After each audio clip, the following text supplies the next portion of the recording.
সর্বভারতীয় তৃণমূল কংগ্রেসের যুব সভানেত্রী সায়নী ঘোষ মহাশয়া।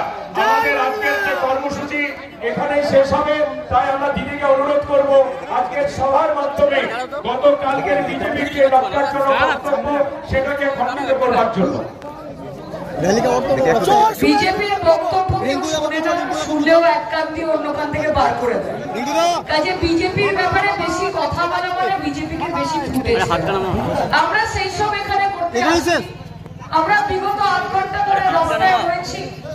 সাধারণ মানুষের যে স্বতঃস্ফূর্ত সমর্থন র্যালিটা আস্তে আস্তে এগিয়ে নিতে হবে। র্যালির পিছনে আসুন, আপনাদের অনুরোধ করছি র্যালির পিছনে মরজাগাতে আসুন।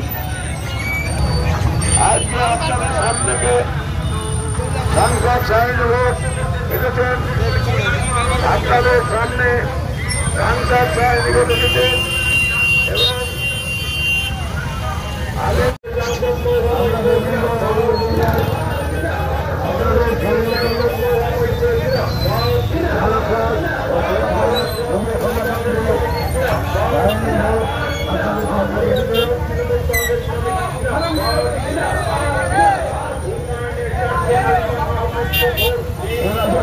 এবং আপনারা একটু সহযোগিতা করে মিছিলটাকে ভোট করবেন আগে যাওয়া।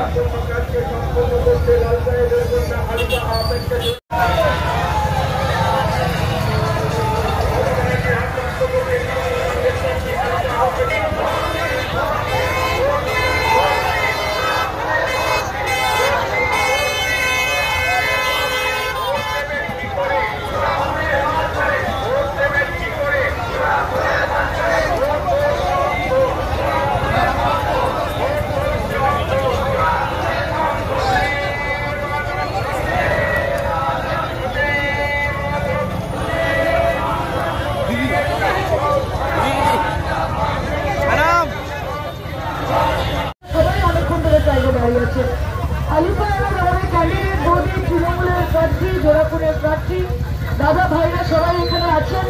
প্রচারের শেষ দিনে বেশি কিছু বলার নেই। আশীর্বাদ করবেন, সমর্থন করবেন।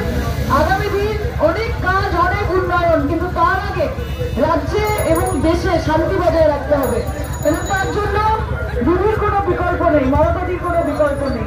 আমরা এত বছর ধরে আপনাদের পাশে রয়েছি এবং আমাদের বিশ্বাস আমাদের প্রিয় লালদার মেয়ে আলিফা আহমেদ যেভাবে লালদা আপনাদের পাশে থেকেছে, মমতাদি যেরকম ভাবে পথ দেখিয়েছেন, অভিষেকদা যেরকম ভাবে গাইড করেছেন, আপনাদের পাশে থেকে কাজ করবে। আমরা আজকে প্রচারে এসেছি। আজকে ওয়েদারটা একটু খারাপ ছিল, কিন্তু এইটুকু আমি বলতে পারি যে মানুষের ঢল আমি চারিদিকে দেখতে পাচ্ছি। তৃণমূল কংগ্রেস জিতছে, আলিফা আহমেদ জিতছে, আপনারা ওকে জেতাচ্ছেন এই বিষয়ে আমি নিশ্চিত।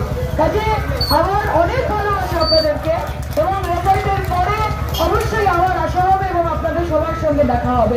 জয় বাংলা।